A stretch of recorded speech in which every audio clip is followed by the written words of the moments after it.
brief history. Well, we're almost at 200 years.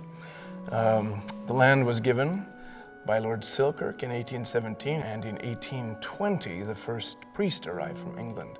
October 14th of 1820, he arrived here at the settlement, and so that's when that's the founding date of the parish, October 14th, 1820. He built the first church of wood in 1822, and this is now the fourth church here that we're sitting in, and this church was built in 1926. So the church has been here. There's been an active parish for almost 200 years. This was the first Anglican church built west of the Great Lakes. So, I mean, it really is. Everybody, you know, other churches were founded from this one. So all the churches in Western, and in fact, pretty much Arctic Canada, can trace their roots to this church, to this cathedral. Parfit and Prain were the architects, and according to the records from the vestry minutes, they were paid about $6,000 for their work. The builder was Sutherland Construction, and they got the biggest chunk of change, about $89,000. And the total cost for everything in 1926 was about $113,000. And we just did some rough number crunching, and with about 90 years and considerable inflation, we think that's probably about $10 million in present day money. So it's a fair bit of money.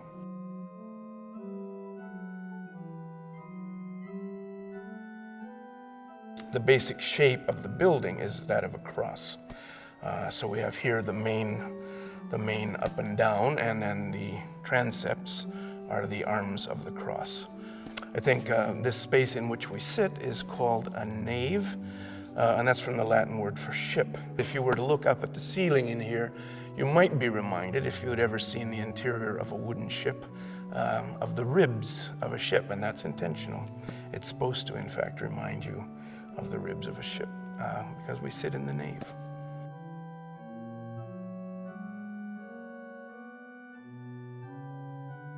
Basically, as I understand it, it's a Norman-esque. I mean, it's a Norman design. The tower is certainly Norman, but the building itself is Norman as well. But the windows and the doorways are Gothic. Those arched tops of the windows and the doors are Gothic.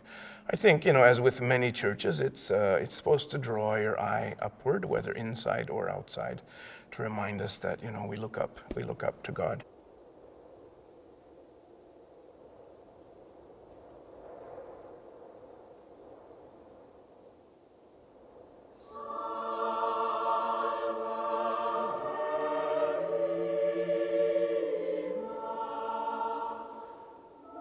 There's quite a history behind stained glass windows.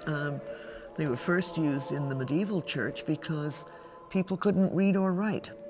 And this is how they learned the gospel stories. So if you'll look at the windows in the nave here, for instance, that's the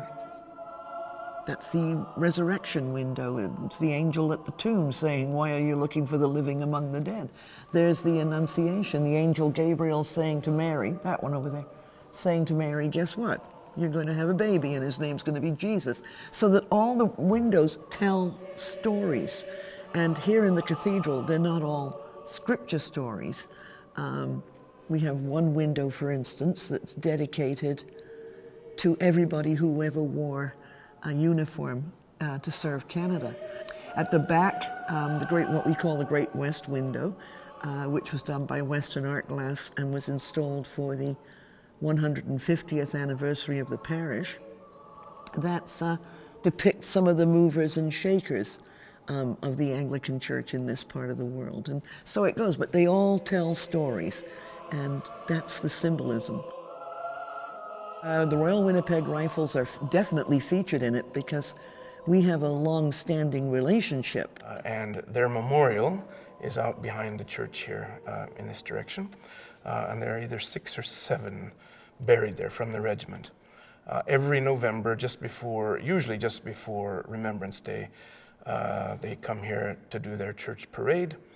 And then after the worship service is over, they go out back and parade to the memorial itself. Halt! Battalion, rifles!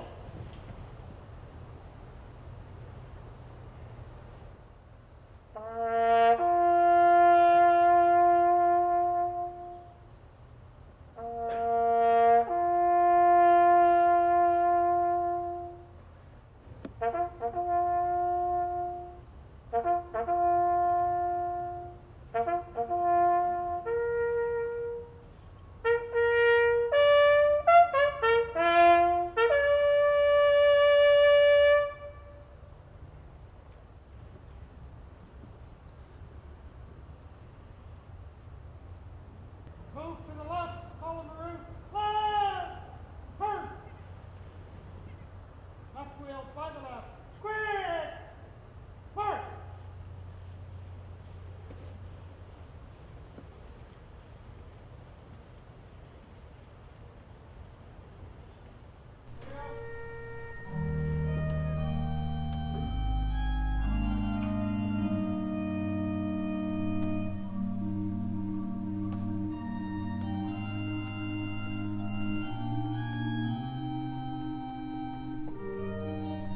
The cemetery actually predates the parish.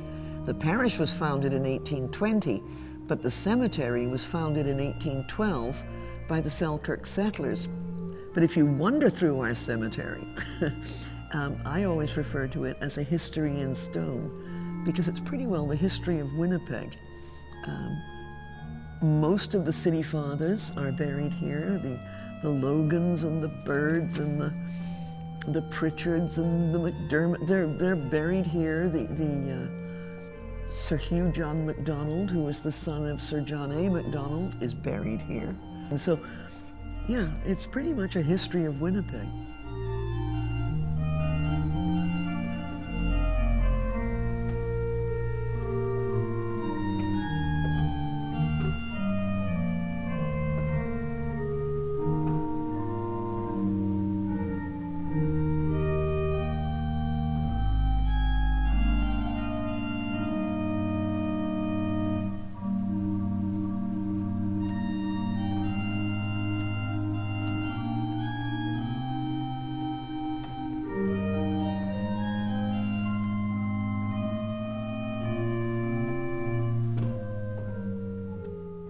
The organ cost just over $8,400 in 1927.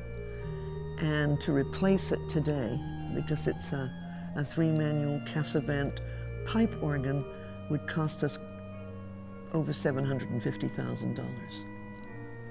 That's inflation, 89% inflation.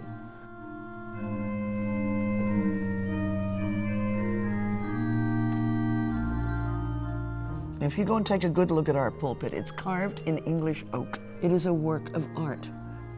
And all we know about the fellow who carved that is that he was Swiss.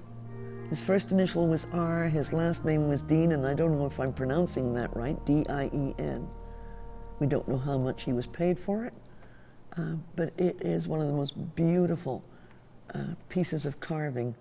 There is so much history in this place and so much connection to not only this part of Winnipeg, but to the city of Winnipeg itself.